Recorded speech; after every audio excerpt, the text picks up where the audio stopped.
이렇게 포인트를 하나 좀 확장해서 볼 필요가 있는데 지금 유튜브 방송이라고 해서 우리가 일일이 답변할 수 없다고 했는데요. 여기 이 자리죠? 왁자지껄. 예. 김종대 의원 천공 의혹과 관련된 문제를 터뜨렸을 때 여기예요?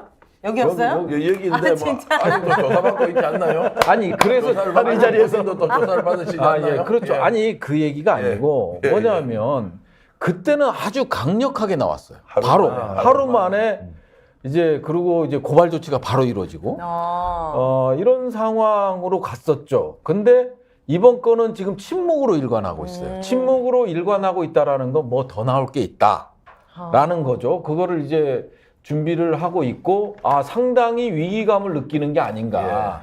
그래서 취재윤리나 이쪽으로 생각할 수도 있지만 대통령실에서 이 부분에 대해서는 그동안 취해왔던 스탠스하고 전혀 다른. 달라요? 오히려? 야, 그렇죠. 서울 양평고속도로도 그렇고 뭐 이게 대부분의 사건들을 보면 대통령실이 적극적으로 나왔고 가짜 뉴스다라고 하고 이랬었는데 이거 빼박이잖아요. 이번 건은 본인들도 대통령실도 이거는 위험하겠구나 하는 생각을 하고 이제 추가 보도를 예고했잖아요. 그러면 어떤 내용이 나올지 모르는 거잖아요. 그리고 대통령실은 알고 있을 거 아니에요. 지금 그 다음 수순이 뭐다라는 걸 알고 있을 가능성이 높기 때문에 지금 이동관 방통위원장이 나와서 설쳐대기는 어려운 정도 수준의 아주 민감한 게 아닌가. 저는 그냥 그렇게 추측하는 거죠. 이동관 방통위원장은 정치적 중립의 포지션에 있는 이제 공직자니까 뭘 중립? 아니 그런 얘기를 예를 아니 예를 들지 말고 제가 무슨 실드를 좀 이동관이- 치자고 실드를. 그래서 대통령실에서는 어쨌든 지금 이제 의견을 안 내고 있는데 비유를 해보자고요. 만약에 야당 당대표, 내 이름도 거론하기 어렵습니다. 네. 야당 당대표의 부인이 누군가에 의해서 이런 선물을 만약 받았다 지금. 어떻게 됐겠어요? 자, 그러면 서울시장의 부인이 이런 선물을 받았다고 특정 언론이나 유튜브에서 폭로를 했어요.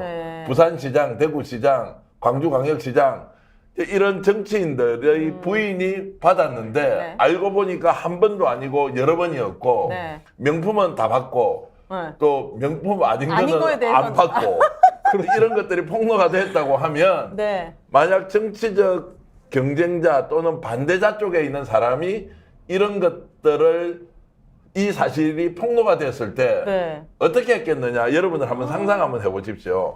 지금 현재의 국정을 운영하고 계시는 높으신 분들이 어떻게 했겠냐고요.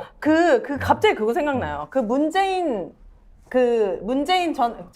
전 대통령, 문 대통령 영부인이 누구였죠? 김정숙 여사. 김정숙 여사님이 그때 무슨 브로치를 차고 맞아.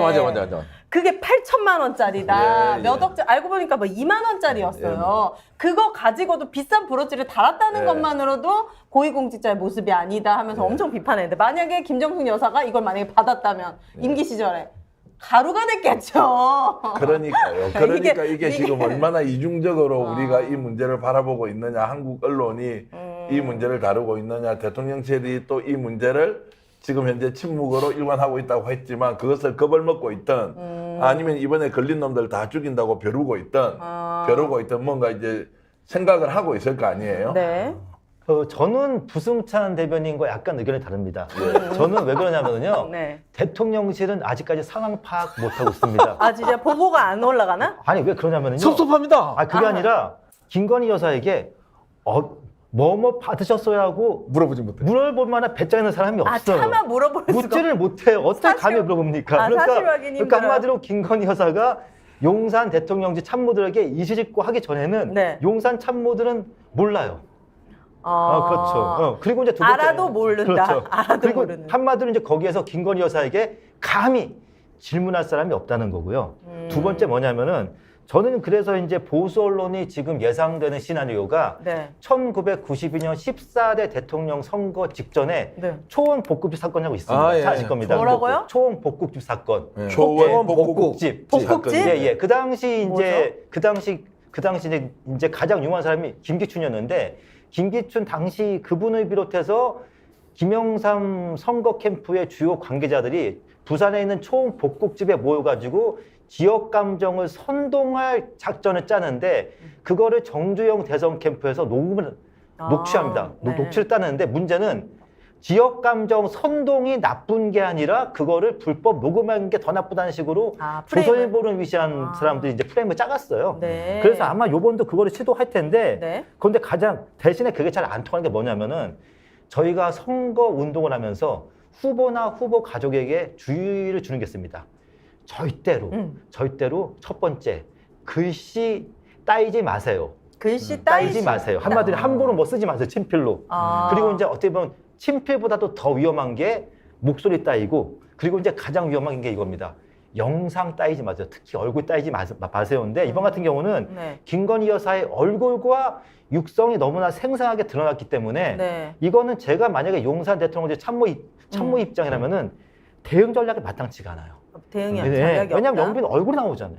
목소리가 나오고. 이 함정 취재에 대해서도 분명히 이제 이걸로 프레임을 씌울 거다. 이 취재 자체가 잘못된 거다라는 방향으로 가실 거라고 했는데 제 상식으로는 이 함정 취재가 종종 그것이 알고 싶다라든지 실화탐사대라든지 직접 대면했을 때 밝히기 어려운 것들 하지만 알 권리가 있고 뭐 피해자를 위해서 필요한 진술들은 언론에서 함정 취재를 통해서 하잖아요. 카메라 몰래 숨겨가가지고. 그 쉽게 얘기하면 이런 거죠. 지금은 이제 워낙 이게 김건희 여사와 직접 관련된 문제니까 다들 긴장하고 있으니까 이 취재 윤리가 맞느냐 아니냐 이 논란이 있긴 네. 하지만 상황을 한번 보시라고요.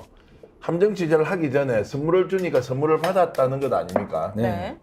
진짜 선물을 받아? 그때 이제 뭐 백수십만 원 하는 화장품을 샤넬 화장품을 줬고 받았다는 저도 걸. 좋아합니다. 그래요? 예. 그걸 뭐 저는 돈이 없어서 못 사는데 네, 어쨌든. 안 받습니다. 예. 뭐 한번 받아봤으면 좋기는 하겠어요. 어쨌든 근데 공직자의 위치에서 그걸 받을 수 없다. 뭐 배우자가 공직자인데 대통령이 더더욱 받을 수 없는 그 말이 안 되는 이야기고 어찌됐든 김건희 여사 그 행동을 한 것 자체는 1000번 만번 이야기를 해도 그건 말이 안 되는 것인데 어찌됐든 이 취재 윤리와 관련된 부분으로 접근을 하면 그 취재 윤리라는 것을 이야기하기 전에 최초부터 이것이 조작과 기획에 의해서 취재를 했느냐 선물을 주니까 받더라는 것 아니에요. 그걸 들었던 뭐 기자가 진짜 선물을 받는 건지 한번 해보자고 일종의 함정 취재가 아니라 탐사 취재를 했을 수 있잖아요. 논란의 여지가 있죠. 윤리적으로 맞다 안 있다 따지지만 그것을 받았던 행위가 불법이냐 아니냐는 것은 완전히 다른 문제라는 거예요. 그쵸. 대통령의 영부인이 어떻게 300만 원짜리 백을 준다고 그걸 널름 받습니까? 관계 그러고 한 번도 아니고 두 번이나 받았다는 거 아니에요. 백이 아니고 처음에는 화장품이고. 네. 그러면 이 문제가 더 중요하냐? 아니면 논란이 되긴 하지만 취재윤리 쪽으로 가서 이것을 프레임으로 씌워서 가짜뉴스 공작과 기획에 의해서 야당이 정치적 경쟁자가 또는 유튜브 채널이 김건희 여사를 공격하기 위한 수단으로 썼다고 했을 때 어떤 이제 보도의 태도를 보일 건지는 좀 봐야 하는데 네. 대통령 영부인이 당선인도 아니고요. 취임하고 난 뒤에 이런 선물을 갖다 줬다고 받았다? 저는 부끄러워 죽겠는데요. 어떤 공직자의 부인이 누가 이런 걸 갖다 준다고 봤습니까? 그리고 그 사람을 잘 아는 사람이라고 하더라도 더욱더 몸 관리, 그리고 상황 관리, 네. 그리고 공적 업무를 수행하는 영부인으로서 처신호에 큰 문제가 있다 이렇게 볼 수밖에 없는 거죠. 왜냐면 대선 그 기간 동안에도 그 배우자에 대한 논란들이 얼마나 많았고 그걸로 인한 리스크가 얼마나 컸습니까? 그리고 심지어 본인은 나와서 사과 방송까지 했잖아요. 경력 네. 위조부터 해가지고 네. 그랬으면 더 조심했어야 됐는데 전혀 반성이나 사과가 그럼 진정성이 없었다 이렇게도 비춰질 수 있는 거고.